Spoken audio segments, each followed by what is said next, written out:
إن الحمد لله نحمده ونستعينه ونستغفره ونعوذ بالله من شرور أنفسنا ومن سيئات أعمالنا من يهده الله فلا مضل له ومن يضلله فلا هادي له وأشهد أن لا إله إلا الله وحده لا شريك له وأشهد أن محمدا عبده ورسوله أما بعد فإن خير الحديث كتاب الله وخير الهدي هدي محمد صلى الله عليه وسلم وشر الأمور محدثاتها وكل محدثة بدعة وكل بدعة ضلالة وكل ضلالة في النار. أعوذ بالله السميع العليم من الشيطان الرجيم من همزه ونفخه ونفثه. بسم الله الرحمن الرحيم. رب اشرح لي صدري ويسر لي أمري واحلل عقدة من لساني يفقهوا قولي. بسم الله الرحمن الرحيم. ان اللہ وملائکتہ یصلون علی النبی یا ایھا الذین آمنوا صلوا علیہ وسلموا تسلیما. اللہم صل علی محمد وعلی آل محمد کما صلیت علی ابراہیم وعلی آل ابراہیم انک حمید مجید. اللہم بارک علی محمد وعلی آل محمد کما بارکت علی ابراہیم وعلی آل ابراہیم انک حمید مجید. آج 19 اپریل 2014 کو ہفتے کے دن قرآن کلاس نمبر 129 میں ہم انشاءاللہ تعالی سورۃ الانفال کی آیت نمبر 41 سے شروع کریں گے اور پارہ نمبر 10 بھی اسی سے شروع ہوتا ہے. سورۃ الانفال کا مرکزی ٹاپک تھا مال غنیمت یعنی انفال. اب اس کی تقسیم میں سب سے اہم ترین چیز کیا ہے اس کا ذکر آیت نمبر 41 کے اندر ہوگا. انشاءاللہ اس کی ڈیٹیل بھی میں تھوڑی سی بیان کرنے کی کوشش کروں گا. پہلے اس آیت کو پڑھ لیتے ہیں. بسم اللہ الرحمن الرحیم. وَاعْلَمُوا أَنَّمَا غَنِمْتُم مِّن شَيْءٍ، اور خوب جان لو کہ جو کوئی چیز تمہیں غنیمت میں حاصل ہو، فَأَنَّ لِلَّهِ خُمُسَهُ وَلِلرَّسُولِ، تو بے شک اس کا 5واں حصہ اللہ کے لیے ہے اور اس کے رسول کے لیے. وَلِذِي الْقُرْبَى، اور رسول کے جو قریبی رشتہ دار ہیں ان کے لیے. وَالْيَتَامَى، اور یتیموں کے لیے. وَالْمَسَاكِينَ، اور مسکینوں کے لیے. وَابْنِ السَّبِيلِ، اور مسافروں کے لیے. ان کنتم آمنتم باللہ، تو یہ قانون وہی مانے گا کہ جو کوئی تم میں واقعی ہی اللہ پر ایمان رکھتا ہے. وما انزلنا علی عبدنا یوم الفرقان، اور وہ ایمان رکھتا ہے اس چیز پر جو اللہ تعالیٰ نے یوم الفرقان یعنی حق اور باطل کے فیصلے کے دن یعنی غزوہ بدر کے دن نازل فرمائی. وہ کون سی چیز نازل کی تھی؟ فتح، غیبی نصرت اللہ تعالیٰ کی طرف سے. یوم التقل جمعان، جس دن کے دو لشکر آپس میں لڑ پڑے تھے. واللہ علی کل شیء قدیر، اور اللہ تعالیٰ ہر چیز پر قدرت رکھتا ہے.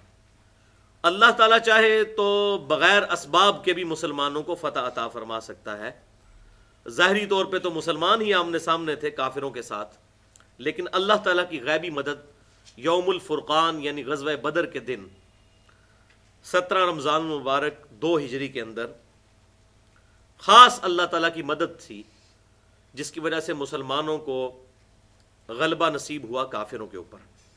اور وہ میں پہلے بھی کئی دفعہ بتا چکا کہ آپ صلی اللہ علیہ وسلم کی 2 خصوصیات ہیں. پہلی خصوصیت تو یہ کہ آپ صلی اللہ علیہ وسلم کا معجزہ ٹینجیبل فارم میں حصی نہیں ہے جس کی بنیاد پر دعوی نبوت ہے، بلکہ یہ کتاب ہے القرآن. یہ آپ کا واحد معجزہ ہے جس کی بنیاد پر دعوی نبوت ہے. اس کے علاوہ جتنے حصی معجزات ہیں ان کی بنیاد پر دعوی نبوت نہیں، دعوی نبوت اس کتاب کی بنیاد پہ ہے کیونکہ قیامت تک کے لیے نبوت ہے. اور دوسری آپ صلی اللہ علیہ وسلم کی خصوصیت یہ کہ آپ صلی اللہ علیہ وسلم کے کیس میں عذاب استیصال جو اللہ تعالیٰ کی طرف سے کافروں پر غیبی طور پر ہوائیں چلنے، طوفان آنے، پتھروں کی بارش ہونے، سمندر میں غرق کرنے کے ذریعے ہوتا تھا، اس دفعہ اللہ تعالیٰ نے قتال مسلمانوں پر فرض کیا اور مسلمانوں کے ذریعے کفار کو عذاب استیصال کا مزہ چکھایا۔ اور اس حوالے سے میں نے تقریباً 63 منٹ کی گفتگو کی ہے سورۃ الانفال کے تعارف میں ہی، مسئلہ نمبر 85 کے نام سے، قتال اور قرآن، آپ صلی اللہ علیہ وسلم کی دو خصوصیات۔ تو یہاں پر اللہ تعالیٰ نے ایمان والوں کو یہ بات بتائی کہ اگر تم اللہ اور اس کے رسول پر ایمان لاتے ہو اور اس بات پر بھی یقین رکھتے ہو کہ جو کچھ غزوہ بدر والے دن ہوا وہ اللہ تعالیٰ کی طرف سے غیبی مدد تھی، تو اب اس کا تقاضا یہ ہے کہ اس غزوہ بدر سے جو مال غنیمت حاصل ہوا ہے اس کا 5واں حصہ اللہ اور اس کے رسول کے لیے خاص ہوگا، اور پرٹیکولرلی رسول اللہ صلی اللہ علیہ وسلم کے رشتہ داروں، یتیموں کے لیے، مساکین کے لیے اور مسافروں کے لیے، یعنی وہ پول میں آ جائے گی رقم 5واں حصہ، یعنی 100 روپے میں 20 روپے سمجھ لیں۔ زکوٰۃ تو 40واں حصہ ہوتا ہے، وہ بہت تھوڑا ہوتا ہے، یہ 5واں حصہ ہے۔ مال غنیمت میں سے انفال جو حاصل ہو 5واں حصہ اللہ اور اس کے رسول کے لیے صلی اللہ علیہ وسلم۔ اب آپ صلی اللہ علیہ وسلم کو اس مال غنیمت کی ضرورت کیوں تھی؟ وہ اس لیے، بخاری اور مسلم کی کئی احادیث اس پر شاہد ہیں، اور اہل سنت اور اہل تشیع کا اجماع ہے کہ جو محمد اور آل محمد ہیں صلی اللہ علیہ وسلم، ان پر صدقہ اور زکوٰۃ حرام ہے۔ اب اگر آل محمد میں کوئی غریب ہے قیامت تک کے لیے، تو اب اس کے اوپر زکوٰۃ اور صدقہ لگ نہیں سکتا، تو اب اس غریب کی کس رقم سے مدد کی جائے گی؟ تو وہ اللہ تعالیٰ نے مال غنیمت میں جو کافروں کے ساتھ قتال ہو اور اس میں جو مسلمانوں کے ہاتھ مال آئے، اس کا 5واں حصہ بیسیکلی اس کے لیے وقف کر دیا۔ یہی خلفائے راشدین کا طریقہ تھا۔ آپ صلی اللہ علیہ وسلم کی وفات کے بعد بھی خلفائے راشدین علیہم رضوان جو اہل بیت کے ساتھ حسن سلوک کیا کرتے تھے مال کے اعتبار سے، وہ مال غنیمت کے ذریعے ہوتا تھا۔ اب بدقسمتی کے ساتھ دنیا میں مسلمانوں کی وہ نہ تو عزت رہی، نہ وہ ایسے معاملات رہے، تو اس وقت اب اس پہ اجتہاد کرنے کی ضرورت ہے کہ جو سید ہیں ان کے ساتھ اگر ان میں کوئی غریب موجود ہے تو اس کی کس طرح مدد کی جائے۔ تو ایک تو چیز یہ ہے کہ بغیر زکوٰۃ کی نیت کے اور بغیر صدقے کی نیت کے ویسے فرینڈلی ان کی مدد کی جائے، آل محمد کی صلی اللہ علیہ وسلم، کیونکہ صدقہ اور زکوٰۃ ان پہ لگ نہیں سکتا۔ ویسے تو آپ ان کو گفٹ کر سکتے ہیں، ہبہ تو کر سکتے ہیں، جو چاہے کر سکتے ہیں۔ اچھا، دوسرا ہے کہ گورنمنٹ لیول کے اوپر مسلمانوں کو ایسے معاملات کرنے چاہیے کہ جس کے ذریعے ایک جو سید ہے آل محمد میں سے صلی اللہ علیہ وسلم، اس کی مدد کی جا سکے۔ اب اس میں اس چکر میں بھی نہیں پڑنا چاہیے کہ یہ آج کل لوگ جعلی بن گئے ہوئے ہیں تو اصلی بن گئے ہوئے ہیں۔ بھائی آپ کو اللہ تعالیٰ نے اس چیز کا مکلف ہی نہیں ٹھہرایا کہ آپ کسی کو چیک کریں کہ وہ جعلی ہے اصلی ہے، نہ یہ ہماری ڈومین میں آتا ہے۔ ہمیں تو کہا گیا ہے سورۃ الحجرات کے اندر کہ بدگمانی سے بچنا ہے، آخری درجے تک حسن ظن رکھنا ہے۔ تو کوئی بندہ اگر یہ کہتا ہے میں سید ہوں تو اس کی صدقہ اور خیرات اور زکوٰۃ کے علاوہ ویسے مالی مدد کر دی جائے۔ اہل تشیع کے ہاں جو ہے وہ اس حوالے سے انہوں نے اپنا سسٹم قائم کیا ہوا ہے، اور وہ سال میں زکوٰۃ تو الگ لیتے ہیں، اور اس کے ساتھ ساتھ خمس، یہ جو لفظ آیا تھا فَأَنَّ لِلَّهِ خُمُسَهُ، یہ 5واں حصہ، تو وہ مال غنیمت کو جرنلائز کرتے ہیں۔ وہ کہتے ہیں مال غنیمت سے مراد صرف وہ مال نہیں ہے جو میدان جنگ میں کافر چھوڑ کر چلے جائیں، بلکہ ہر وہ مال جو اللہ تعالیٰ انسان کو عطا کرتا ہے وہ اللہ تعالیٰ کی طرف سے ہی غنیمت ہے۔ تو اس میں سے 5واں حصہ جو ہے وہ مین ایک مرکزی فنڈ میں جمع ہونا چاہیے، جہاں سے محمد صلی اللہ علیہ وسلم کی آل کی خدمت کی جائے، کیونکہ ان کے اوپر زکوٰۃ اور صدقہ لگ نہیں سکتا۔ اس حوالے سے وہ زکوٰۃ بھی دیتے ہیں اور خمس بھی دیتے ہیں، یعنی یہ تو بہت زیادہ بن جاتا ہے۔ جو دیتے ہیں، جو نہیں دیتے ہیں وہ نہ ادھر دیتے ہیں نہ ادھر دیتے ہیں۔ یعنی ہم نے 100 روپے میں اہل سنت کے ہاں 2.5 روپے دیا جاتا ہے، وہ 100 روپے میں 22.5 روپے دیتے ہیں، 20 روپے خمس دیتے ہیں اور 2.5% وہ زکوٰۃ۔ اور زکوٰۃ کا تو نصاب اہل تشیع کے ہاں موجود ہے، وہی 7.5 تولے سونا یا 52.5 تولے چاندی، لیکن خمس وہ کہتے ہیں اس کے لیے نصاب نہیں ہے، چاہے کسی نے 100 روپیہ بھی جوڑا ہے سال میں بچت، اس نے اس میں سے 20% یعنی 5واں حصہ محمد صلی اللہ علیہ وسلم کی اولاد کے لیے دینا ہے۔ اب یہ معاملہ ان کے ہاں اس حوالے سے پایا جاتا ہے، اس لیے میں نے اس کو کی کلیریفیکیشن ضروری سمجھی کہ خمس جو ہے وہ اس فارم میں ان کے ہاں پایا جاتا ہے۔ بہرحال مال غنیمت کے حوالے سے میں کچھ چیزیں یہاں پر مزید کلیئر کر دوں احادیث سے۔ پہلے تو یہ صورت ہی اسی سے شروع ہوئی تھی، بسم اللہ الرحمن الرحیم، یسألونک عن الانفال، اے محبوب صلی اللہ علیہ وسلم تم سے یہ پوچھتے ہیں مال غنیمت کے بارے میں، قل الانفال للہ والرسول، تو ایک بات تو ان کو ارشاد فرما دو کہ مال غنیمت اصل میں اللہ اور اس کے رسول کے لیے ہے۔ فاتقوا اللہ، اللہ کا تقوی اختیار کرو، وَأَصْلِحُوا ذَاتَ بَيْنِكُمْ، اور آپس میں معاملات جو ہیں ان کو درست کرو، وَأَطِيعُوا اللَّهَ وَرَسُولَهُ، اور اطاعت کرو اللہ اور اس کے رسول کی، ان کنتم مؤمنین، اگر تم واقعی مؤمن ہو۔ تو اللہ اور اس کے رسول پر ایمان کا تقاضا یہ ہے کہ انفال مال غنیمت جو کافر مال قتال کے میدان میں چھوڑ کر بھاگ جائیں وہ ڈائریکٹ آ کر آپ صلی اللہ علیہ وسلم کے قدموں میں رکھا جائے، یا اس کے بعد قیامت تک آن دا بہاف آف پروفٹ جو بھی آپ صلی اللہ علیہ وسلم کا خلیفہ ہو اس کے پاس لا کے مال کو جمع کیا جائے۔ تو یہ ہو گیا مال غنیمت کے حوالے سے۔ انفال عربی میں جمع ہے نفل کی، نفل ہم فرض نماز کے علاوہ جو نوافل پڑھتے ہیں اس کا کیا مطلب ہے؟ اضافی چیز۔ نفل عربی میں کہتے ہیں اضافی چیز کو، انفال اس کی جمع ہے، یعنی جنگ میں مقصد مال حاصل کرنا نہیں ہوتا بلکہ اللہ تعالیٰ کے دین کی سربلندی ہوتا ہے کفار کے خلاف جنگ۔ تو اس میں جو مال حاصل ہو جاتا ہے کافروں سے یہ سرپلس ہے، زیادہ ہے اللہ تعالیٰ کی طرف سے خاص، اس لیے اسے کہا گیا انفال۔ نفل کی جمع انفال، جس طرح قلم کی جمع اقلام۔ اس حوالے سے کچھ احادیث میں یہاں پر بیان کر دیتا ہوں۔ پہلی حدیث صحیح بخاری اور صحیح مسلم کی متفق علیہ حدیث ہے۔ امام کائنات صلی اللہ علیہ وآلہ وسلم نے ارشاد فرمایا کہ اللہ تعالیٰ نے مجھے 5 ایسی خصوصیات عطا فرمائی جو مجھ سے پہلے کسی پیغمبر کو نہیں تھی۔ ان میں سے پہلی چیز یہ کہ 1 مہینے کی مسافت سے اللہ تعالیٰ نے میرا رعب کافروں پر ڈال دیا ہے، یعنی مسلمانوں کی فوج اگر 1 مہینے کے فاصلے پر بھی ہوگی تو کافروں پر ان کا رعب بیٹھ جائے گا۔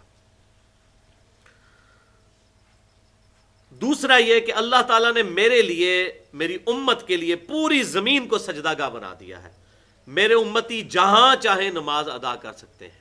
اگلی امتوں میں ایسا نہیں تھا، بلکہ وہ سفر کرتے تھے تو نمازیں اکٹھی کر لیتے تھے، تو اینڈ پہ جا کر عبادت گاہ کے اندر جا کے نمازیں ادا کیا کرتے تھے۔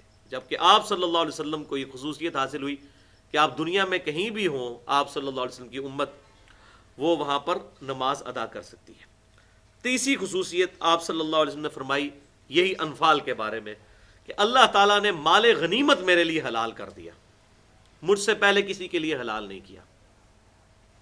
آپ احادیث کی کتابیں پڑھ کے دیکھیں، بنی اسرائیل کے اندر یہ ہوتا تھا کہ جو مال غنیمت جمع ہوا اس کا ایک جگہ ڈھیر لگایا جاتا تھا، اور پھر اللہ تعالیٰ کی طرف سے ایک غیبی آگ آتی تھی جو اس کو جلا کے راکھ کر دیتی تھی۔ یہ صحیح بخاری اور صحیح مسلم کے اندر ملتا ہے۔ تو اس کو یوز میں نہیں لایا جاتا تھا۔ تو آپ صلی اللہ علیہ وسلم کی ایک خصوصیت ہے کہ مال غنیمت آپ صلی اللہ علیہ وسلم کی امت کے لیے حلال کیا گیا۔ چوتھی خصوصیت آپ صلی اللہ علیہ وسلم نے فرمایا کہ اللہ تعالیٰ نے مقام شفاعت مجھے عطا فرمایا جو مجھ سے پہلے کسی پیغمبر کو عطا نہیں کیا۔ اور 5ویں خصوصیت یہ کہ اللہ تعالیٰ نے مجھے پوری انسانیت کے لیے پیغمبر بنا کر بھیجا۔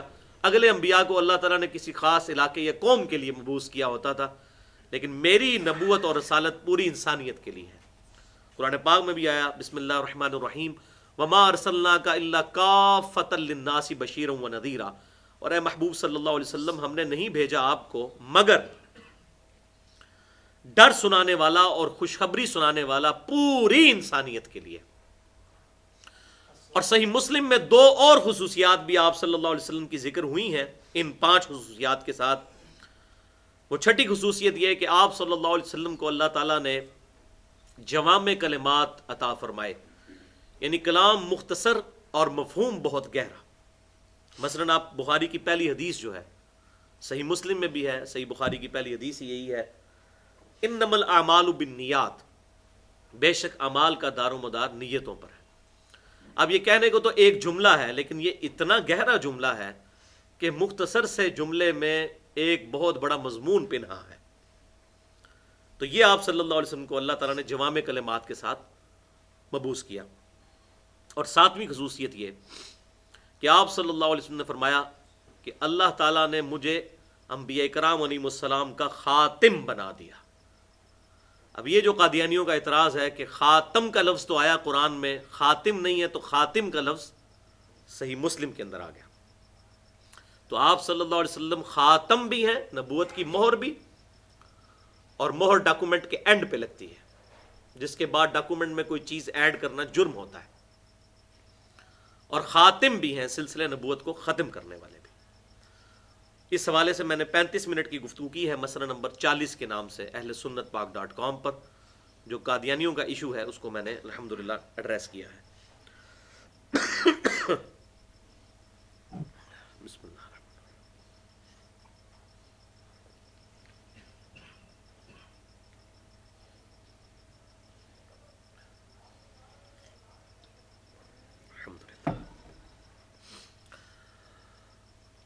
دوسری حدیث بھی صحیح بخاری اور صحیح مسلم کی متفقن علیہ حدیث ہے کہ آپ صلی اللہ علیہ وسلم نے فرمایا کہ میں تمہیں 4 باتوں کا حکم دیتا ہوں۔ نمبر 1 کہ تم گواہی دو کہ لا الہ الا اللہ وان محمد الرسول اللہ صلی اللہ علیہ وسلم۔ اب یہ اکثر لوگ پوچھ رہے ہوتے ہیں جناب کہ کلمہ، پورا کلمہ اس طرح اکٹھا کہیں بھی قرآن و حدیث میں نہیں، تو اس حدیث کے اندر موجود ہے، لا الہ الا اللہ وان محمد الرسول اللہ۔ تو یہ جو انا ہے یہ ہے بے شک، اس کو آپ بے شک ڈال دیں نہ ڈالیں ایک ہی بات ہے، لا الہ الا اللہ محمد رسول اللہ اکٹھا ہی آیا ادھر، اس بات کا تمہیں حکم دیتا ہوں۔ اور صحیح مسلم میں ایک اور روایت میں ہے کہ آپ صلی اللہ علیہ وسلم نے یہ بات کرتے ہوئے اپنی شہادت کی انگلی بھی بلند کی، یہ کلمہ پڑھتے ہوئے۔ اور دوسرا فرمایا کہ نماز کو قائم رکھنا، تیسرا زکوٰۃ دینا، اور چوتھی چیز ہے کہ مال غنیمت میں سے خمس ادا کرنا۔ اب یہ حدیث تو آج میرے علم میں آئی، تو اس میں بہرحال اس چیز کا گمان گزرتا ہے کہ جو اہل تشیع کا موقف ہے کہ زکوٰۃ کے علاوہ خمس بھی دینا ہوتا ہے، وہ اس حدیث میں تو اشارہ ملتا ہے اس چیز کا مال غنیمت کے حوالے سے۔ تو وہ کہتے ہیں انفال جو ہے یہ جنرل ٹرم ہے، اس میں سے ایک چیز مال غنیمت جنرل ٹرم ہے، اس میں سے ایک چیز انفال ہے۔ تو اب یہاں پر بھی جو یہ سورہ الانفال کی آیت شروع ہوئی ہے اس میں آپ دیکھیں انفال کا ذکر نہیں آیا، بلکہ ہے وَاعْلَمُوا أَنَّمَا غَنِمْتُم مِّن شَيْءٍ، اور خوب جان لو جو غنیمت تمہیں ملے، تو اس میں سے اللہ اور اس کے رسول کا 5واں حصہ ہے۔ بہرحال یہ اہل سنت کے ہاں بھی یہ بات مل گئی، اگر جنرلائز ٹرم میں لی جائے تو ہر سال، اور اگر وہ پرٹیکولر ٹرم لی جائے کہ مال غنیمت جب بھی میدان جنگ میں کوئی مال حاصل کیا جائے گا تو اس کا 5واں حصہ اللہ اور اس کے رسول صلی اللہ علیہ وسلم کے لیے خاص ہوگا۔ اور اس کی حکمت کیا ہے؟ حکمت میں نے کچھ تو پہلے بتا دی کہ محمد صلی اللہ علیہ وسلم اور آل محمد صلی اللہ علیہ وسلم پر چونکہ صدقہ اور زکوٰۃ قیامت تک کے لیے حرام ہے، تو اب ان کا یہ معاملہ تو کسی طریقے سے چلنا ہے۔ دوسرا یہ ہے کہ آپ صلی اللہ علیہ وسلم نے جب دعوت حق بلند کی تو آپ صلی اللہ علیہ وآلہ وسلم نے اس کے بعد کوئی کاروبار نہیں کیا، بلکہ پوری زندگی وقف کر دی دین کی سربلندی کے لیے۔ اور ظاہر ہے کہ آپ صلی اللہ علیہ وسلم کی بیویاں بھی تھیں، بچے بھی تھے، ان کے معاملات بھی چلنے والے تھے، تو اللہ تعالیٰ نے آلٹرنیٹو کے طور پر مال غنیمت میں محمد اور آل محمد صلی اللہ علیہ وسلم کے لیے 5واں حصہ رکھ دیا، تاکہ آپ صلی اللہ علیہ وسلم وہاں سے اپنے اخراجات کو میٹ کریں، اور اپنا جو رشتہ دار ہیں اسی طریقے سے آپ صلی اللہ علیہ وسلم کو جو ملنے کے لیے مسافر آتے ہیں، مہمان آتے ہیں، ان کی مہمان نوازی بھی اس میں سے ہو۔ اور قربان جائیں بخاری اور مسلم میں یہاں تک ملتا ہے کہ آپ صلی اللہ علیہ وسلم اس 5ویں حصے میں سے بھی جو صحابہ کرام آپ کے رشتہ دار نہیں بھی ہوتے تھے، کوئی غریب ہوتا تھا اس کی مدد بھی آپ صلی اللہ علیہ وسلم اس اپنے حصے میں سے کر دیا کرتے تھے۔ یہ آپ صلی اللہ علیہ وسلم کی خاص شفقت تھی، بالمؤمنین رؤوف الرحیم۔ تیسری حدیث بھی صحیح بخاری اور صحیح مسلم کی متفق علیہ حدیث ہے. یہ ساری حدیثیں جتنی میں بتا رہا ہوں بخاری اور مسلم کی متفق علیہ حدیث، کہ آپ صلی اللہ علیہ وسلم ایسے مجاہد کے لیے کہ جو اپنے گھوڑے کے ساتھ قتال کے میدان میں اترتا تھا، اس کو مال غنیمت میں 3 حصے دیتے تھے، اور جو پیدل ہوتا تھا اس کو 1 حصہ دیا جاتا تھا. اس کو 3 حصے کیوں؟ وہ اسی حدیث میں آتا ہے کہ آپ صلی اللہ علیہ وسلم اس مجاہد کے لیے 1 حصہ اور 2 اس کی سواری یعنی اس گھوڑے کے لیے جس کو لے کے شامل ہوا یا اونٹ کو لے کے شامل ہوا، 2 حصے اس کے لیے. ظاہر ہے کہ وہ گھوڑا جو ہے وہ عوام کے ٹیکسوں سے تو نہیں لیا جاتا تھا، وہ گھوڑا اس مجاہد نے خود پالا ہوتا تھا، اس پہ خرچہ کیا ہوتا تھا. آج کے دور کے اعتبار سے نہ دیکھیں، جو ہماری فوجیں ہیں وہ تو عوام سے ٹیکس لے رہی ہیں، ان کو نہیں 3 گنا ملے گا، وہ تنخواہیں آلریڈی لے رہی ہیں. یا سیدنا عمر کے زمانے کے اندر جب فوجی چھاونیاں قائم ہو گئی تھی تو اس وقت ان کی تنخواہیں مقرر کی گئیں، وہ معاملہ بالکل ڈیفرنٹ ہے. یہ شروع کے اوائل کے قتال کی بات ہو رہی ہے، جبکہ جو لوگ اپنے شوق سے اپنا اسلحہ تیار کرتے تھے، اپنا گھوڑا تیار کرتے تھے اور میدان جنگ میں آپ صلی اللہ علیہ وسلم کا ساتھ دیا کرتے تھے، تو آپ صلی اللہ علیہ وسلم ان کا ریگارڈ کرتے تھے کہ گھوڑے کے اوپر خرچہ ہوا ہے ظاہر ہے اور اپنا مال لگایا، تو ان کو پھر 3 حصے ملتے تھے. یعنی باقیوں کو اگر 10 روپے مل رہے ہیں تو ان کو 30 روپے ملا کرتے تھے. 10 روپے ان کے جو تمام مجاہدین کو مل رہے ہیں مال غنیمت میں سے، اور 20 روپے اس کے گھوڑے کا خرچہ جو اس نے اپنی انویسٹمنٹ کی.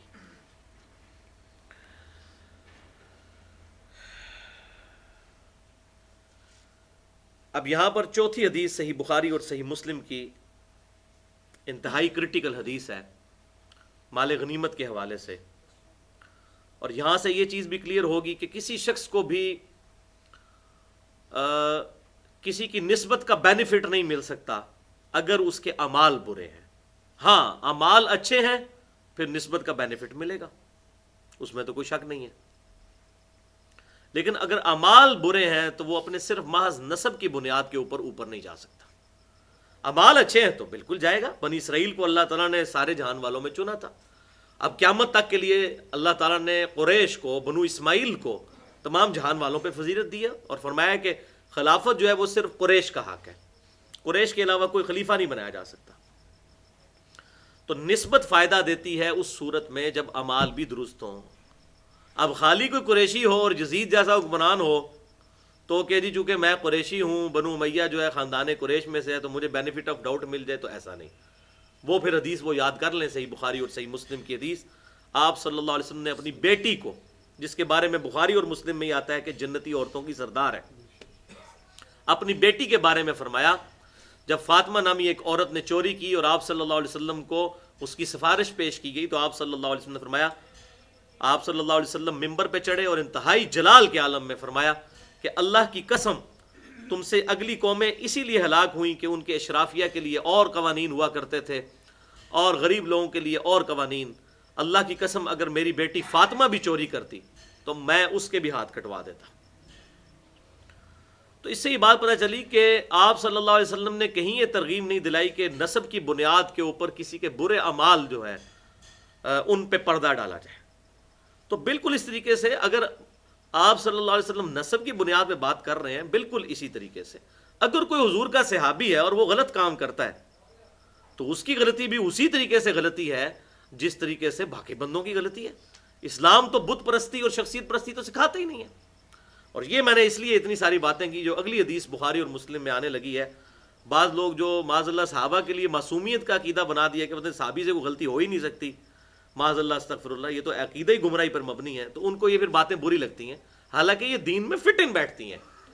تو یہ بخاری اور مسلم کی متفق علیہ حدیث کہ آپ صلی اللہ علیہ وسلم کا ایک خادم تھا، اس کا نام تھا مدعم، اور آپ صلی اللہ علیہ وسلم کی سواری وہ ٹھیک کیا کرتا تھا، سفر و حضر میں آپ کے ساتھ ہوتا تھا. تو غزوہ خیبر کے موقع پر اس کے متصلاً بعد وہ اس کو کوئی نامعلوم تیر آ کر لگا، چونکہ مسلمان مسلسل وار کی کیفیت میں تھے، تو اس سے وہ شہید ہو گیا. تو صحابہ کرام اب اس کے بارے میں ڈسکشن کر رہے ہیں کہ اس کو جنت مبارک ہو، حضور کا خادم تھا. ہم بھی ہوتے تو یہی کہتے کہ اس سے بڑی کوئی نسبت ہو سکتی ہے کہ حضور صلی اللہ علیہ وسلم کا خدمت گزار اللہ کے محبوب صلی اللہ علیہ وسلم کی خدمت کرنے والا.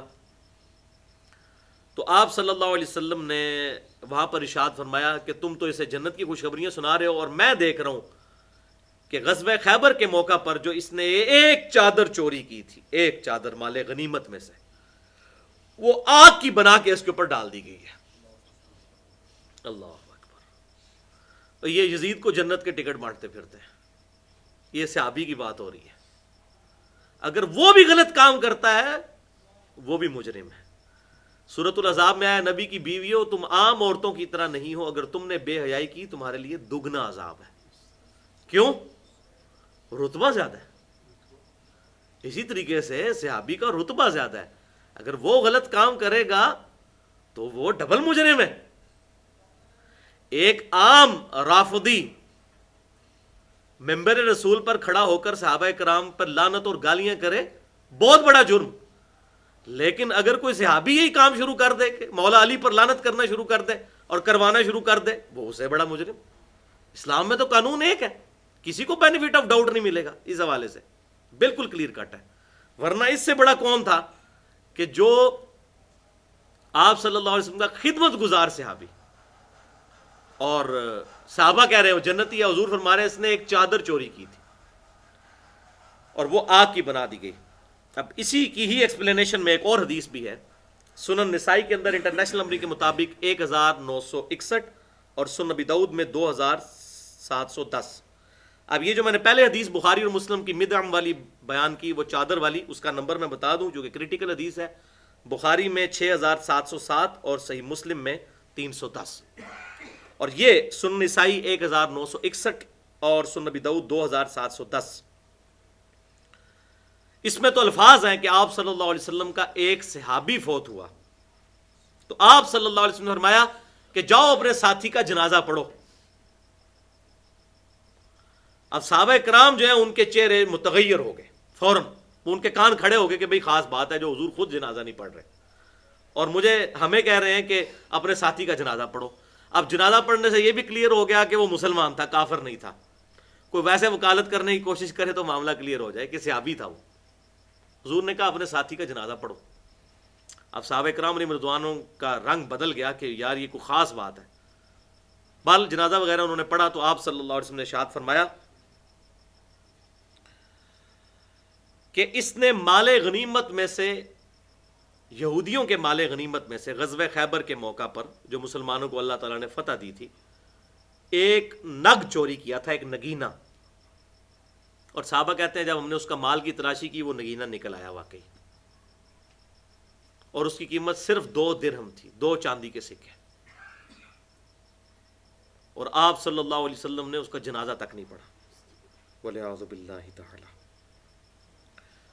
اچھا، وہ جو اس سے پہلے میں نے حدیث بیان کی بخاری اور مسلم کی متفق علیہ حدیث، وہ مدعم والی کہ جس کو آگ کی چادر پہنا دی گئی، اس کے آگے الفاظ ہیں جب حضور صلی اللہ علیہ وسلم نے یہ بات کی تو صحابہ کرام اپنے گھروں میں گئے، اور اگر کسی نے غلطی سے بھی کوئی تسمہ بھی لے آیا تھا مال غنیمت میں سے تو لا کے حضور صلی اللہ علیہ وسلم کے قدموں میں ڈال دیا کہ یار یہی کہیں تسبیح نہ ساڑھے گاٹے فٹ ہو جائے. اور یہی میں کہتا ہوں یہی صحابہ کرام اور ہم میں فرق ہے.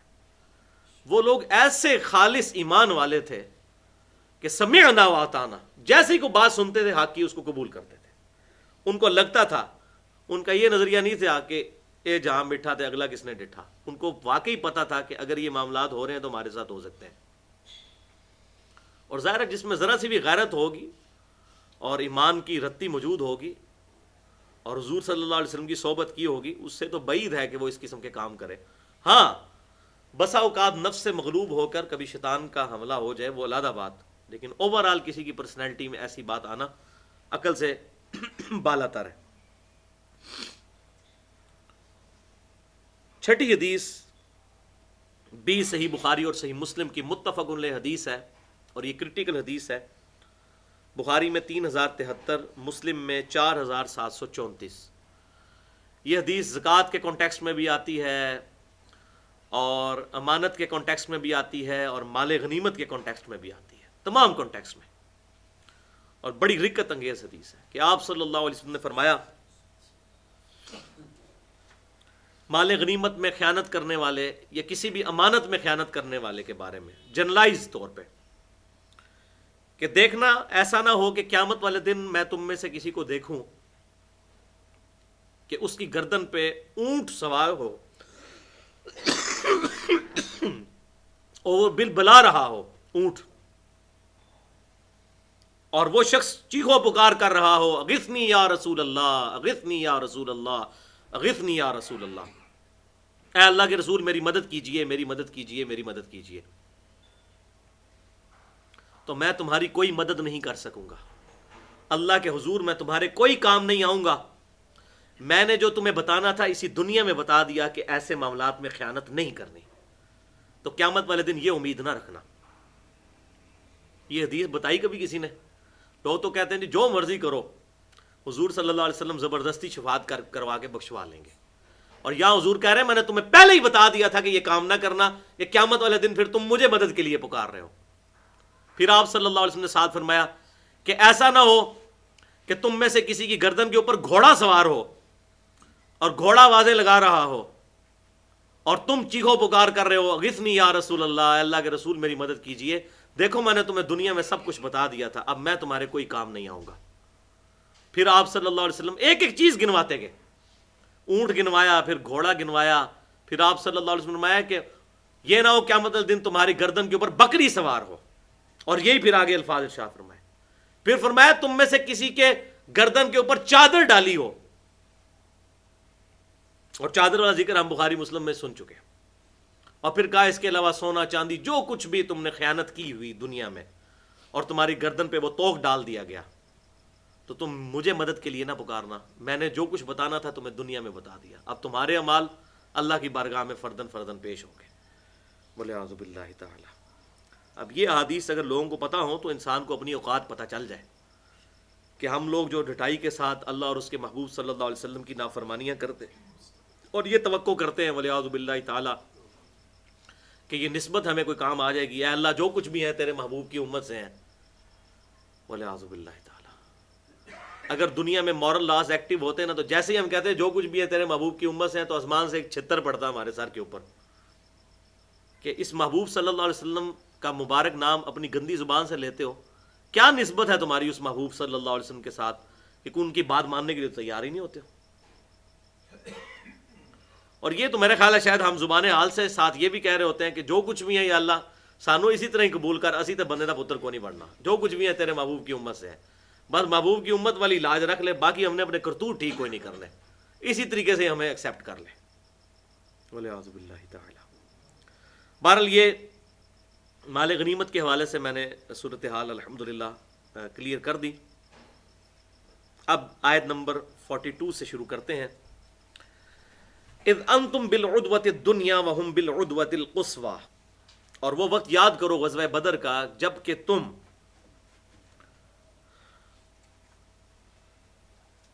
وادی بدر کے نزدیک والے کنارے پر تھے۔ دنیا کہتے ہیں نزدیک کی چیز، یہ دنیا بھی نزدیک کی چیز ہے، ہمارے سامنے موجود ہے، اور کافروں کا لشکر جو ہے وہ وادی بدر کے دور والے کنارے پر تھا، یعنی مدینے کے جو قریب والا کنارہ تھا اس کی طرف مسلمان تھے، اور جو مدینے سے دور والا کنارہ تھا اس کے اوپر کافر تھے۔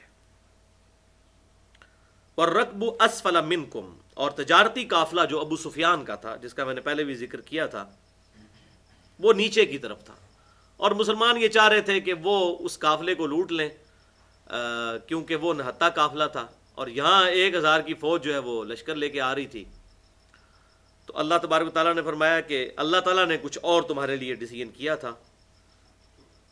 وَلَوْ تَوَاعَدْتُمْ لَاخْتَلَفْتُمْ فِي الْمِيعَادِ، اور اگر تم لڑائی کے لیے وقت مقررہ کر لیتے پھر بھی تم پیچھے ہی رہ جاتے مقررہ جگہ سے، یعنی تم پورا پلان بھی کرتے نا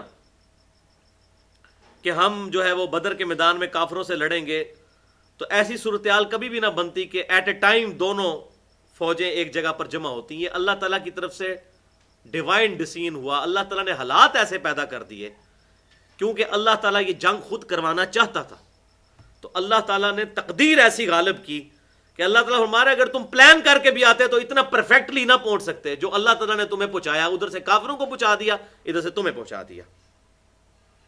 وَلَٰكِن لِيَقْضِيَ اللَّهُ أَمْرًا، کان مفعولا، لیکن یہ جو بلا ارادہ کی جنگ جو اللہ تعالیٰ کے ارادے سے ہونے والی تھی، تمہارا ارادہ نہیں تھا، اللہ تعالیٰ چاہتا تھا کہ جو اس نے ارادہ فرمایا ہے وہ پورا ہو کر رہے، کہ عذاب استیصال کی پہلی قسط کافروں کو ملے مسلمانوں کے ہاتھوں غزوہ بدر کی شکل میں۔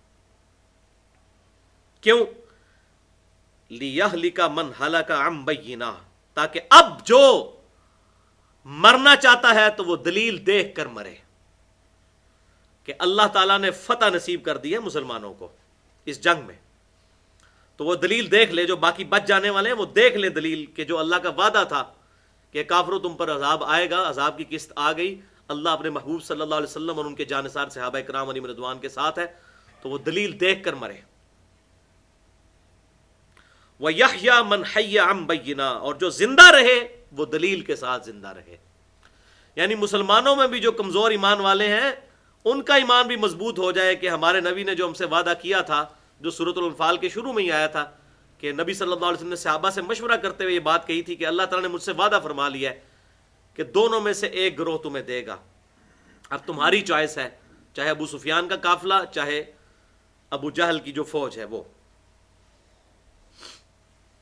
تو اللہ تعالیٰ فرما رہا ہے جو زندہ رہے وہ دلیل کے ساتھ زندہ رہے، اور جو مرے دلیل کے ساتھ، دلیل اپنے سامنے دیکھ لے۔ لہذا اس آیت سے اجتہاداً یہ مفہوم بھی نکلتا ہے کہ جو زندہ ہوا وہ دلیل کے ساتھ زندہ ہوا، اور جو ہلاک ہوا وہ دلیل کے ساتھ ہلاک ہوا۔ دلیل اصل میں چیز ہے، عقل اصل میں چیز ہے جس کی بنیاد پہ کسی کے حق اور باطل ہونے کا فیصلہ ہوگا۔ وَإِنَّ اللَّهَ لَسَمِيعٌ عَلِيمٌ، اور بے شک اللہ تعالیٰ خوب سننے والا اور جاننے والا ہے۔ اِذْ يُرِيكَهُمُ اللَّهُ فِي مَنَامِكَ قَلِيلًا، اور اے محبوب صلی اللہ علیہ وسلم وہ وقت یاد کرو جب کہ تمہیں اللہ تعالیٰ نے کافر بڑی تھوڑی تعداد میں خواب میں دکھائے، اور نبی کا خواب جو ہے وحی الہی ہوتا ہے۔ حضور صلی اللہ علیہ وسلم کو غزوہ بدر سے پہلے خواب دکھائے گی کہ چند ایک کافر جو ہیں وہ مسلمانوں کے خلاف لڑنے کے لیے آ رہے ہیں، حالانکہ وہ کافر تو 1000 کے قریب تھے۔ تو اس کی توجیہ یہ ہے کہ آپ صلی اللہ علیہ وسلم کو دراصل اللہ تعالیٰ نے ان کی وقت دکھا دی کہ بے شک 1000 کی تعداد میں موجود ہیں، لیکن ان کی وقت یہ ہے کہ یہ بہت تھوڑے ہیں، ہمت کے اعتبار سے بہت تھوڑے ہیں، مسلمانوں کو ان پر غلبہ نصیب ہوگا۔ تو اے نبی ہم نے آپ کو خواب میں دکھایا اور بڑی تھوڑی تعداد میں ان کو دکھایا۔ وَلَوْ أَرَاكَهُمْ كَثِيرًا لَفَشِلْتُمْ، اور اگر آپ کو اللہ تعالیٰ نے خواب دکھائی ہوتی کہ وہ تعداد میں بہت زیادہ ہیں تو قریب تھا کہ آپ کے ساتھی جو ہیں ہمت ہی ہار دیتے۔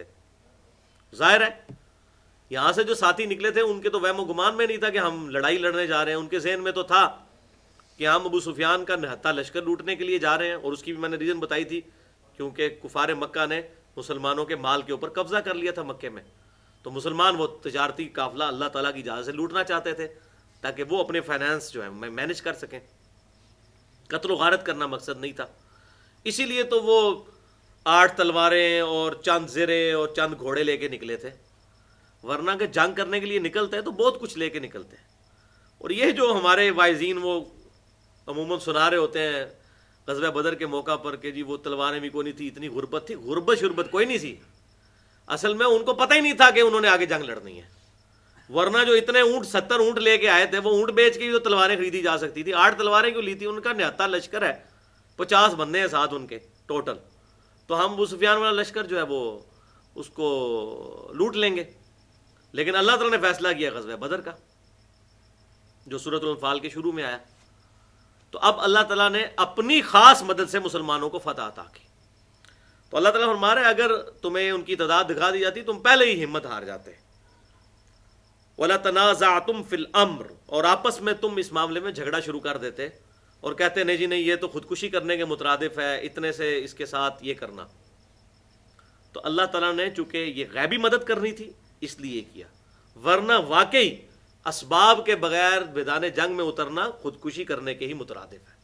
وہ آگے آیت آ جائیں گی کہ مسلمانوں اپنی فوج کو تیار رکھو پلے ہوئے گھوڑوں کے ساتھ، اور اپنے سارے آلات جنگ کو ہر وقت تیار رکھو۔ یہ بات بالکل حقیقت ہے کہ اگر کسی کے پاس اسباب نہیں ہے تو وہ خودکشی کے مترادف ہے. لیکن آپ صلی اللہ علیہ وسلم کے کیس میں یہ ہوا تھا کہ اللہ تعالیٰ نے اس کو معجزہ بنانا تھا. وہ معجزہ جو ہے وہ آج نہیں اس طرح معجزے بننے شروع ہو جائیں گے، نہ ہمارا ایمان وہ ہے، نہ اللہ تعالیٰ نے کہیں ہمیں گارنٹی دی ہے اس بات کی. تو وہ اللہ تعالیٰ تو وہ صحابہ کے بارے میں کہہ رہا ہے کہ وہ بھی بھاگ جاتے، تو ہم لوگوں کا تو ایمان ہی کچھ نہیں ہے. تو اسباب کی تیاری کرنی ہے، اس کے بعد اللہ پر توکل کرنا ہے. توکل مسبب الاسباب پر، لیکن اپنا سبب رکھنا ہے. دنیا میں اللہ نے رول یہی بنایا ہے کہ بھوک مٹانے کے لیے روٹی کھانی پڑے گی. اللہ چاہے تو بغیر روٹی کے بھی بھوک مٹا سکتا ہے، لیکن دنیا میں اللہ کا رول ہے. بیماری کی شفا اللہ تعالیٰ نے دعائی کے ذریعے کرنی ہے. خود اللہ کہہ رہا ہے شہد میں ہم نے شفا رکھی سورۃ النحل کے اندر.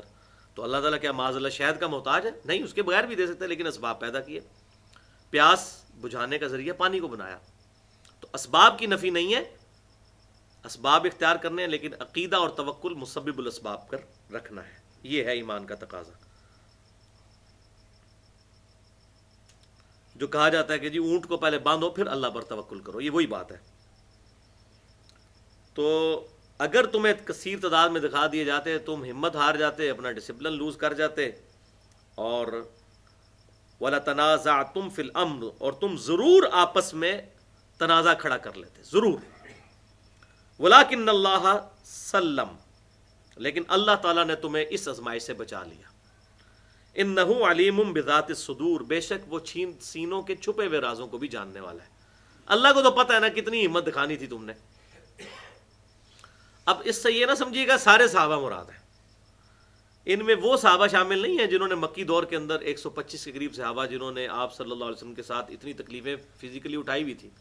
مطلب یہ آیت حضرت بلال پہ تو لگ نہیں سکتی، انہوں نے تو ساری تکلیفیں دیکھی تھی. ان کو آپ کون سی بڑی تکلیف ایسی آ جانی تھی جو برداشت نہیں کر سکتے تھے. اس سے مراد وہ تھے جو مدینے کے اندر نئے نئے مسلمان ہوئے تھے اور ابھی ان کا تزکیہ نفس اتنا نہیں ہوا تھا، ان کی تربیت ابھی اتنی نہیں ہوئی تھی، کیونکہ یہ ہجرت کے فوراً بعد ہی تو آپ صلی اللہ علیہ وسلم یہ 1.5-2 سال کے بعد یہ جنگ والا معاملہ ہو گیا.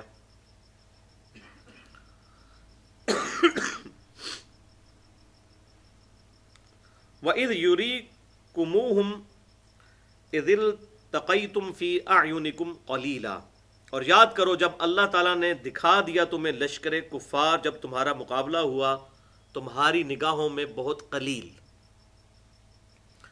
اب مسلمان جب کافروں کے سامنے فزیکلی آئے تو مسلمانوں کو کافروں کا لشکر بڑا تھوڑا سا نظر آ رہا تھا. اور مقصد کیا تھا؟ مسلمانوں کی ہمت ہو گئے، تھوڑے سے لوگ ہیں ٹالیں گے، نمک پالیں گے انہوں نے.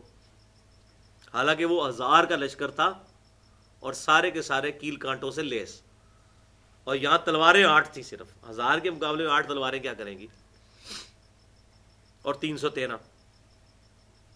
تو اللہ تعالیٰ ہمارا وہ وقت یاد کرو تمہیں بڑے کم تعداد میں کافر دکھائے گئے، اور یہی معاملہ کافروں کے ساتھ بھی کیا گیا. وَيُقَلِّلُكُمْ فِي أَعْيُنِهِمْ، اور تمہیں کافروں کی نظر میں قلیل دکھا دیا. کافروں کو بھی لگا مسلمان بڑے تو وہ پہلے ہی تھوڑے سن، اور تھوڑے ان کو نظر آئے، ان کے رگڑ دیں گے انہوں. تو بیسیکلی کیوں ایسے ہوا؟ اللہ تعالیٰ تقدیر غالب کرنا چاہتا تھا. اگر مسلمان ان کو تعداد میں زیادہ دکھا دیے جاتے، ہو سکتا ہے کہ وہ میدان جنگ چھوڑ کے بھاگ جاتے. اللہ تعالیٰ تو یہ جنگ کروانا چاہتا تھا. یہ غیبی جنگ تھی، عذاب استحصال کی پہلی قسط تھی. اور یہی بات ساتھ آ گئی لِيَقْضِيَ اللَّهُ أَمْرًا، اور یہ اس لیے تھا کہ اللہ تعالیٰ اپنی مرضی پوری کرنا چاہتا تھا کہ غزوہ بدر ہو. ورنہ اگر یہ معجزہ کرتا کہ تم بہت زیادہ ان کو نظر آ رہے ہوتے، ہو سکتا ہے وہ میدان جنگ چھوڑ کے بھاگ جاتے. اگر تمہیں وہ زیادہ نظر آ رہے ہوتے، ہو سکتا ہے تم اپنی ہمت ہار دیتے. تو اللہ تعالیٰ نے دونوں کو ایک دوسرے بڑے تھوڑے سے دکھائے، اور وہ اور شیر ہو گئے، لڑیں گے ایک دوسرے کے ساتھ. تو اللہ تعالیٰ نے اپنا امر پورا کرنا تھا. کان مفعولا، اور جو کام کرنا تھا وہ اللہ تعالیٰ نے فرما دیا. وَإِلَى اللَّهِ تُرْجَعُ الْأُمُورُ، اور معاملات کو اللہ ہی کی طرف لوٹ کر جانا ہے. سارے معاملات اللہ ہی کی طرف سے ہیں اور اللہ ہی کی طرف لوٹ کر جانے والے ہیں. اِنَّا لِلَّهِ وَإِنَّا إِلَيْهِ راجعون. یا ایھا الذین آمنوا، اے ایمان والو، اذا لقیتم فئۃ، جب کبھی بھی تم آمنے سامنے ہو کفار کے لشکر کے، فاثبتوا، تو ثابت قدم رہنا. اب یہ مستقبل کے لیے کہا جا رہا ہے، غزوہ احد آنے والا تھا اگلے ہی سال. وَاذْكُرُوا اللَّهَ اور اللہ کا ذکر کرو کثیراً کثرت کے ساتھ لعلکم تفلحون تاکہ تم کامیاب ہو جاؤ. وَأَطِیعُوا اللَّهَ وَرَسُولَهُ اور وہی کانٹے کی بات یاد رکھنا کہ اطاعت کرو اللہ کی اور اس کے رسول کی. وَلَا تَنَازَعُوا اور مت جھگڑا کرو. یعنی نبی صلی اللہ علیہ وسلم کو ڈیسیژن فرمائے تو اس معاملے میں مشورہ ضرور دو لیکن اس کو جھگڑا نہ بناؤ. جس طرح کہ یہاں پر بھی سورۃ الانفال کے شروع میں آیا کہ صحابہ کرام میں کچھ لوگ تھے جو آپ صلی اللہ علیہ وسلم کے ساتھ اس معاملے میں جھگڑ پڑے کہ ہمیں جو ہے وہ ابو سفیان کے لشکر کی طرف جانا چاہیے. تو اللہ تعالیٰ نے فرمایا اگر اللہ کا رسول مانتے ہو تو ان کے ڈیسیژن کی پیروی کرو. فَتَفْشَلُوا تو اگر تم نے جھگڑا کیا پیغمبر کے ساتھ تو تم پھر ہمت ہار جاؤ گے. وَتَذْهَبَ رِيحُكُمْ اور تمہاری ہوا اکھڑ جائے گی. وَاصْبِرُوا اور ہر مصیبت میں صبر کرو. إِنَّ اللَّهَ مَعَ الصَّابِرِينَ بے شک اللہ تعالیٰ صبر کرنے والوں کے ساتھ ہے. اور یہی ہوا اگلی جنگ کے اندر. پہلے سمجھایا گیا تھا کہ ایسی حرکت مت کرنا اور غزوہ احد کے اندر پھر یہی ہوا کہ وہ 50 تیر اندازوں کو آپ صلی اللہ علیہ وسلم نے پہاڑی پر کھڑا کر دیا تھا اور فرمایا کہ تم دیکھو کہ چیر کوے آ کے ہماری بوٹیاں اٹھا رہے ہیں تب بھی تم نے یہ درہ نہیں چھوڑنا. لیکن جب کافروں کا لشکر بھاگا تو انہوں نے آپ صلی اللہ علیہ وسلم کی بات کی تعویل کر لی. سوائے 12 بندوں کے سب لوگوں نے وہ درہ چھوڑ دیا. اور پھر اس وقت خالد ابن ولید جو کافروں کی طرف سے گھوڑوں کے لشکر کے سپہ سالار تھے انہوں نے یہ معاملہ دیکھا تو وہ پیچھے سے آ کے انہوں نے حملہ کیا اور اس میں آپ کو پتہ ہے کہ کتنے مسلمان 70 کے قریب شہید ہوئے. مدینے کا کوئی گھر نہیں تھا جس کے اندر صف ماتم نہ بچھی ہو.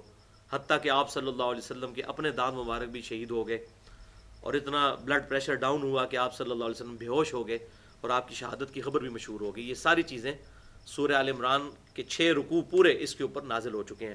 لیکن آپ دیکھ لیں اور وہاں پہ پھر یہی الفاظ ہیں کہ تم نے معاملات میں آپ صلی اللہ علیہ وسلم کی نافرمانی کی اور اس کا پھر تم نے مزہ چکھ لیا.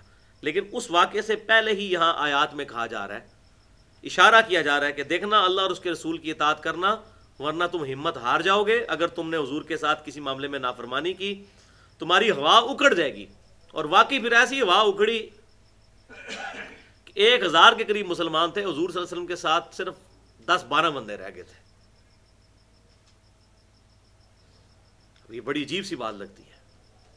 پھر اللہ تعالیٰ نے جو ہے وہ ان کو معاف بھی بعد میں فرما دیا, لیکن اس وقت یہ بہت بڑی آزمائش مسلمانوں کے اوپر آئی. ان اللہ مع الصابرین بے شک اللہ تعالیٰ صبر کرنے والوں کے ساتھ ہے. ولا تکونوا کالذین خرجوا من دیارہم اور دیکھنا ان کافروں قریش مکہ کی طرح نہ ہو جانا کہ جب وہ اپنے گھروں سے نکل رہے تھے, یعنی بدر کے لیے وہ آ رہے تھے, بطروا ورئاء الناس تو وہ اتراتے ہوئے اور لوگوں کے دکھلاوے کے لیے نکلے تھے, بڑھ کے مارتے ہوئے کہ مسلمانوں کی ایسی کی تیسی, یہ ہمارے بگوڑے ہیں, ہم ان کو دیکھ لیں گے, یہ ہمارا مقابلہ نہیں کر سکتے. تو بڑے بڑے وہ دعوے کرتے ہوئے سردار مکے کے نکلے تھے. ان لوگوں کی طرح تم نہ ہوگے تم بھی دعوے کرنے شروع کر دو.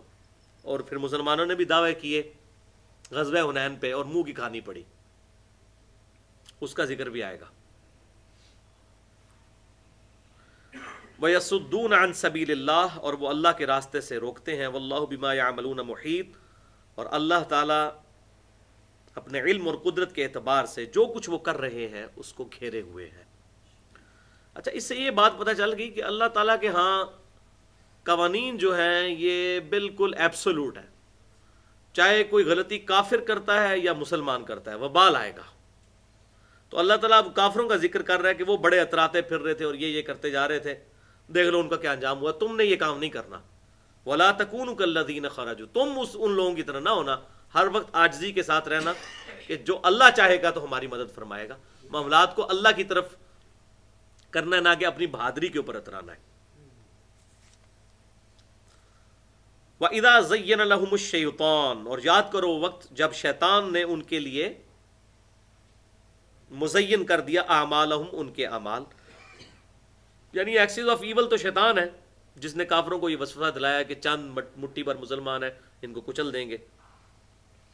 وقال اور شیطان نے ان سے کہا, اب یہ نہیں ہے کہ فزیکلی سامنے آ کے کہا, ان کے دل میں یہ خیال ڈالا, لا غالب لکم اليوم من الناس آج کے دن لوگوں میں سے کسی کی جرت ہے کہ قریش مکہ کے اوپر غالب آ جائے. ہم اتنی جنگجو قوم ہے، یہ لوگ کیسے ہمارا مقابلہ کر سکتے ہیں؟ وَإِنِّي جَارٌ لَكُمْ، اور شیطان نے ان کو تھپکی بھی دی کہ میں تمہارا نگہبان ہوں۔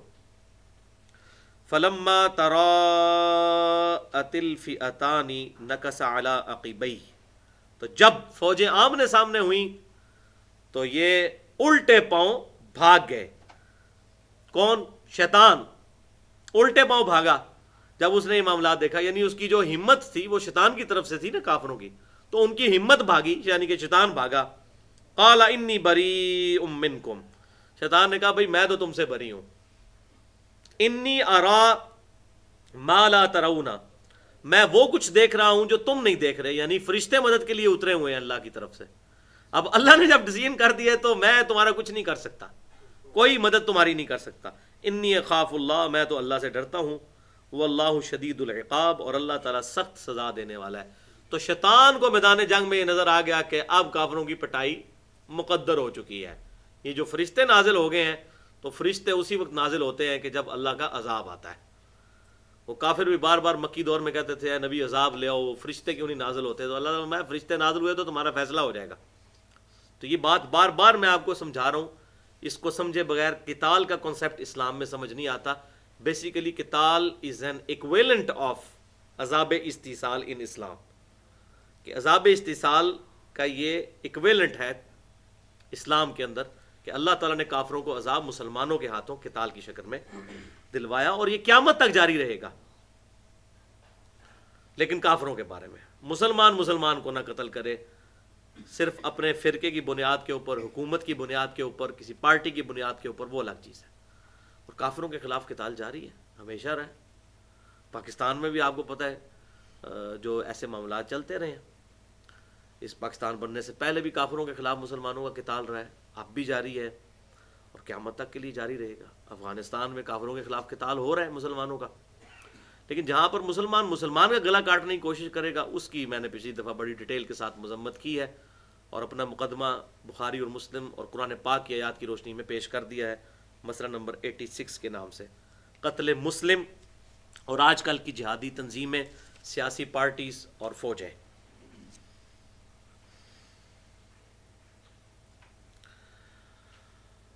تو شیطان نے کہا میں تو اللہ سے ڈرتا ہوں اور اللہ تعالیٰ سخت سزا دینے والا ہے۔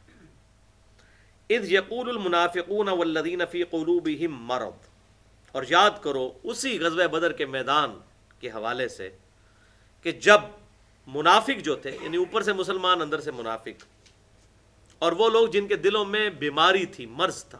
قرآن میں جب بھی آیا دل کا مرض، اس سے مراد منافقت ہے، کہ دل سے کنوکشن والا ایمان قبول نہ کرنا۔ تو وہ صحابہ کرام کے بارے میں کیا کہتے تھے؟ غر ہؤلاء دینہم، کہ ان کو تو ان کے دین نے مغرور کر دیا ہے، ان کی عقل ہی کام نہیں کر رہی، اپنے دین پہ اتنے اترا رہے ہیں، اتنے کانفیڈنٹ ہیں کہ کفار مکہ کے ساتھ لڑنے کے لیے تیار ہو گئے ہیں نہتے۔ تو منافقین تو یہ سمجھ رہے تھے کہ بھئی آج تو مسلمانوں کا صفایا ہو جائے گا، جان چھوٹے گی۔ یہ منافقین وہ تھے جو یہودی مدینے کے، اسلام اندر سے قبول نہیں کیا، اوپر سے اسلام کے دعوے دار تھے۔ وَمَن يَتَوَكَّلْ عَلَى اللَّهِ، اور جو کوئی بھروسہ کرے اللہ پر، فَإِنَّ اللَّهَ عَزِيزٌ حَكِيمٌ، تو اللہ تعالیٰ تو غالب اور حکمت والا ہے۔ ان مسلمانوں نے غرور نہیں کیا تھا، بلکہ وہ اپنے ایمان کی وجہ سے اللہ پر توکل کرتے تھے۔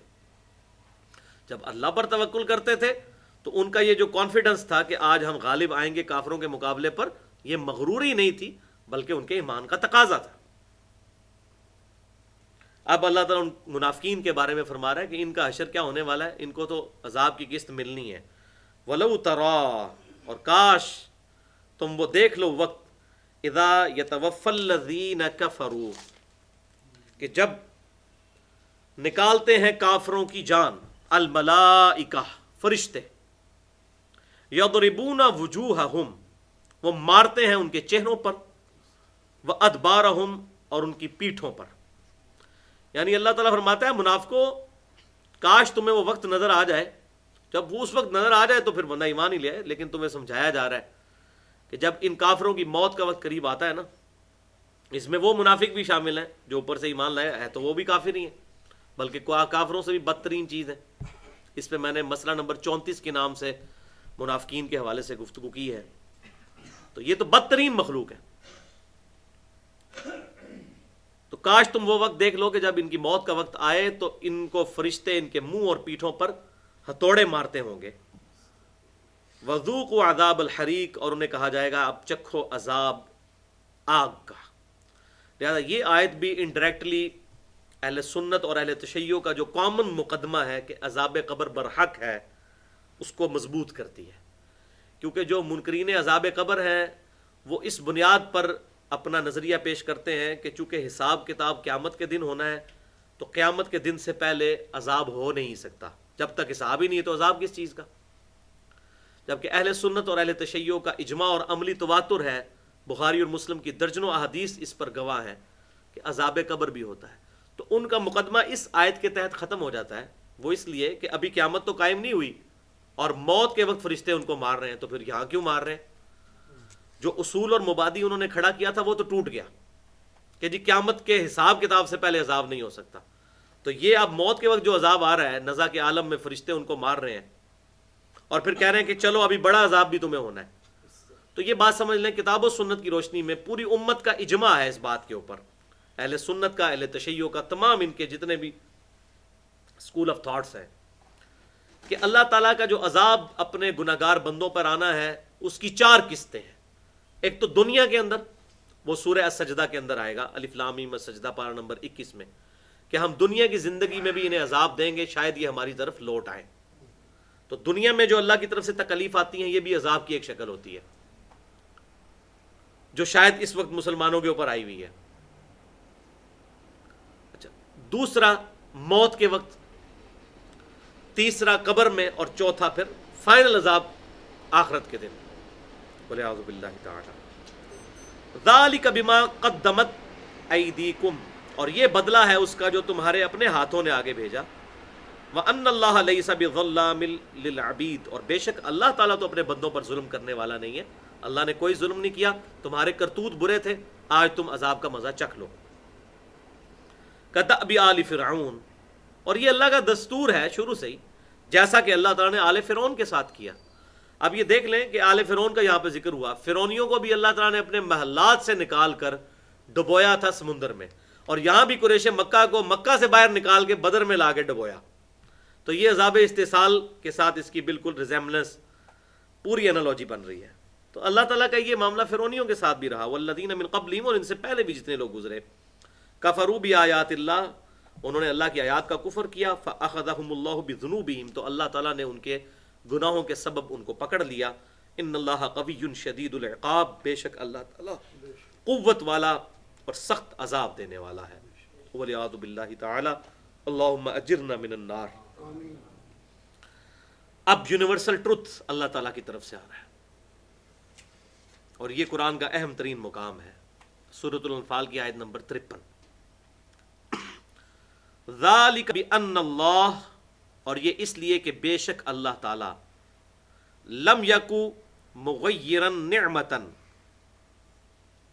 نہیں بدلنے والا، نہیں چھیننے والا نعمت کو، انعمها علی قوم، جو اس نے کسی قوم کے اوپر کی ہیں، حتی یہاں تک کہ یغیروا ما بانفسہم، وہ خود ہی اس نعمت کو دھتکار نہ دے، بدل نہ دے.